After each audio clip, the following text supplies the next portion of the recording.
غلطیاں اور گناہ ہو رہے تھے ان سے، تو وہ لطیفہ نفس جو ملہمہ تک پہنچا تھا، اور ملہمہ سے تو وہ نفس دوبارہ لبامہ کی طرف گیا، لبامہ سے پھر آگے پیچھے پھر امبارہ تک چلا گیا، اور پھر جب وہ پاک نفس ملہمہ سے امبارہ کی طرف گیا، تب پھر لوگوں نے تلواریں اٹھائی اور نواسہ رسول کو شہید کر دیا۔ جب ملہمہ سے نفس امبارہ کی طرف گیا، تب ان لوگوں نے تلواریں اٹھائی اور نواسہ رسول کو شہید کر دیا۔ یہ ہے وجہ، سرائے صدر نہ ہونے کی وجہ۔ سب سے بڑا نقصانی کا خمیازہ بھگتنا پڑا، سب سے بڑا نقصانی انہیں اٹھانا پڑا۔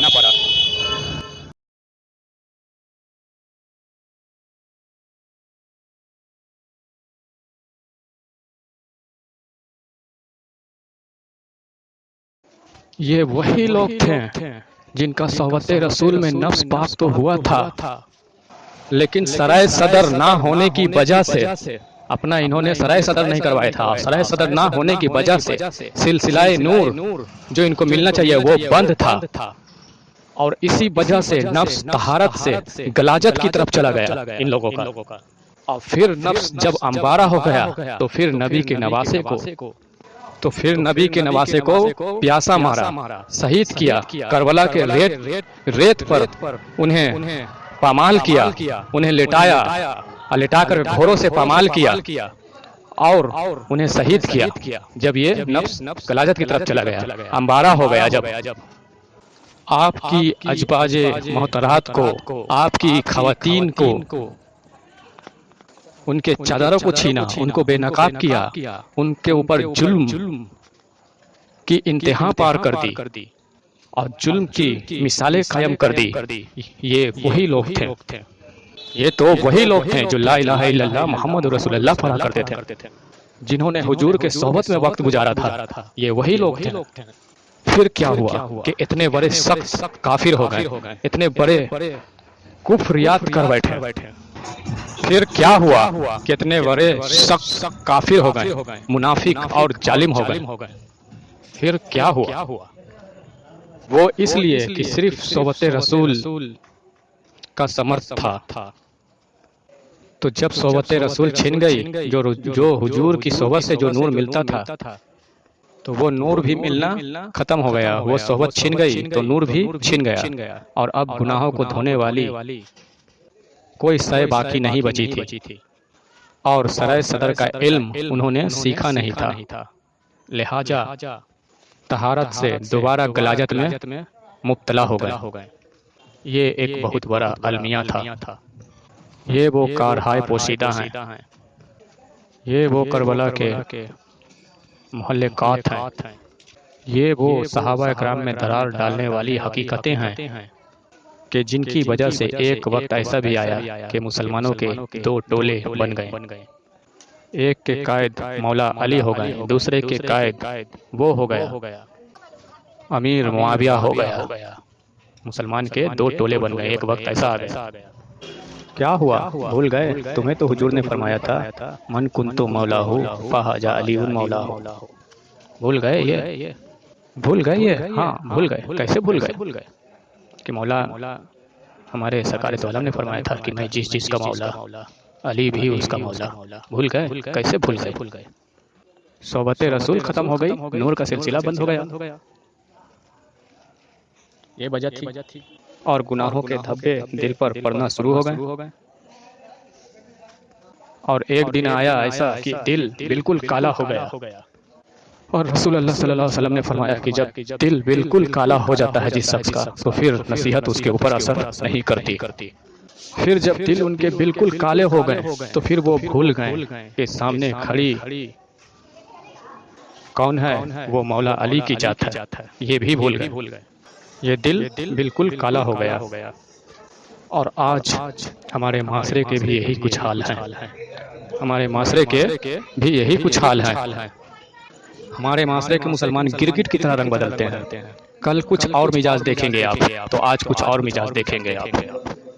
جب آپ کی اخلاق، محبت، آپ کی نصیحتیں جب تک ان کے اوپر اثر رہے گی تب تک آپ ان کے مزاج میں کوئی بدلاؤ نہیں دیکھیں گے. جب آپ کے اخلاق، جب آپ ان سے، آپ کی نصیحت ان سے جب دور ہوگی تو آپ کا ان کا رنگ دیکھنے کو ملے گا، جو گرگٹ کی طرح رنگ بدلتے ہیں.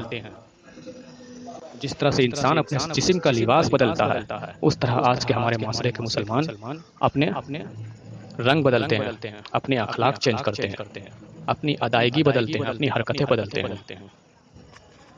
ہمارے معاشرے کا مسلمان آج بیمار ہو گیا ہے، لاچار ہو گیا ہے. اب بیمار اور لاچار اسے بنایا کس نے ہے؟ حضور کی نہیں ملنے والی وہ تعلیم نے، جو تعلیم اسے میسر ہونی چاہیے.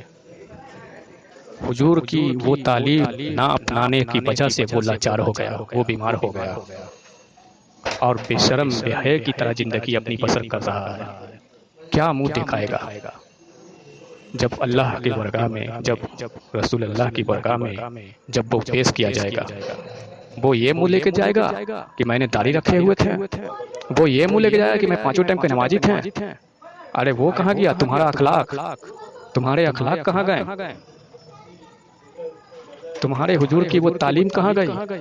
سرائے صدر والی تعلیم کہاں گئی؟ دلوں کو پاک کرنے والی تعلیم کہاں گئی؟ نفس کو پاک کرنے والی تعلیم کہاں گئی؟ کیا یہی لے کے جاؤ گے کہ ہم نے رمضان کے روزے رکھے ہیں؟ کیا یہی منہ لے کے جاؤ گے کہ ہم نے 5 ٹائم کی نماز ادا کی ہے؟ کیا یہی منہ لے کے جاؤ گے کہ ہم نے زکوٰۃ وقت پہ ادا کی ہے، ہم نے عمرہ کی ہے، ہم نے حج کی ہے؟ یہی منہ لے کر کے جاؤ گے حضور کی بارگاہ میں، اللہ کے سامنے یہی منہ لے کر جاؤ گے؟ سارے کے سارے تمہارے منہ پہ دے مار دیے جائیں گے، تمہارے منہ پہ پھینک دیے جائیں گے. کیا تم نے قرآن آیت کی یہ آیت نہیں سنی؟ کیا نہیں پڑھا؟ یوم لا ینفع مال ولا بنون الا من آتے اللہ ہی بقلب سلیم. اللہ نہ تیری شکل کو دیکھتا ہے، نہ تیری صورت کو دیکھتا ہے، نہ تیرے اعمال کو دیکھتا ہے، سب تیرے منہ پہ دے مار دیے جائیں گے. اللہ اگر دیکھتا ہے تو تیرے قلب کو دیکھتا ہے، تیری نیت کو دیکھتا ہے. ہمارے معاشرے کے مسلمان کی بھی یہی حال ہے. کیوں تیرے قلب میں زہر، تیرے قلب میں بغض، کینہ بھرا ہوا ہے؟ ایک مسلمان ہونے کے باوجود تو ایک دوسرے مسلمان بھائی سے کیوں بغض رکھے ہوئے ہے؟ کیوں کینہ رکھے ہوئے ہے؟ کیوں تو اپنے آپ کو بڑا سمجھ رہا ہے؟ کیوں سمجھ رہا ہے؟ کیوں کینہ رکھے ہوئے ہے؟ کیوں نفرت پالے ہوئے ہے؟ کیوں کسی کو چھوٹا سمجھ رہا ہے؟ کیوں کسی کو گیا گزرا سمجھ رہا ہے؟ وہ اس لیے سمجھ رہا ہے کیونکہ تیرے اندر بھی وہی ہے جو حضور صلی اللہ علیہ وسلم کے پردہ فرمانے کے بعد ان کے صحابہ کے ساتھ جو ہوئی ہے. جو قصے میں نے بتایا نا، تیرے ساتھ بھی وہی قصہ ہے جو حضور صلی اللہ علیہ وسلم کے پردہ فرمانے کے بعد جو ان کے صحابہ کے ساتھ جو قصہ گزرا ہے. جو وہ منافق ہو گئے، کافر ہو گئے، جو نبی کے نواسے کو شہید کرنے پہ آمادہ ہو گئے، وہی قصہ تیرے ساتھ بھی ہے. کیونکہ انہوں نے بھی اپنا سرائے صدر نہ کروایا اور حضور کی صحبت میں رہ کر جب تک رہیں جب تک ان کا نفس پاک رہا. حضور کی صحبت چھینی تو وہ کافر بن گئے، منافق بن گئے اور نبی کے نواسے کو شہید کر ڈالا. اور تیرے ساتھ بھی وہی قصہ ہے کہ تو نے بھی اپنا سرائے صدر نہیں کروایا، سرائے صدر کی تعلیم نہیں اپنائی، اپنے دل کو پاک نہیں کیا، اپنے نفس کو پاک نہیں کیا. اگر تو اسے پاک کر لیتا تو ایک مسلمان ہونے کے باوجود اپنے دوسرے مسلمان کے بھائی کے پرتی محبت رکھتا. اگر ایک مسلمان بھائی تجھ سے محبت سے، تجھ سے اخلاق سے تیرے قریب آ رہا ہے تو 10 قدم تو اس کی طرف اخلاق سے اپنی قدم بڑھاتا. اگر یہ سرائے صدر والی علم تیرے اندر ہوتی تو تیرا دل پاک ہوتا، منور ہوتا، نفس پاک ہوتا. تو لیکن افسوس کہ بے حیا کی زندگی آج کا معاشرے کا مسلمان اپنا کاٹ رہا ہے، اپنی کھاؤ کماؤ کی زندگی اور اپنے آئسو اور آئس والی زندگی کو اپنا وہ سب کچھ مان بیٹھا ہے. عیاس والی زندگی، کمانے کھانے والی زندگی اور محل و جر تاننے والی زندگی کو وہ سب کچھ مان بیٹھا ہے. اپنی اخلاق، اپنی سیرت اپنا گنوا چکا ہے. افسوس کی بات ہے.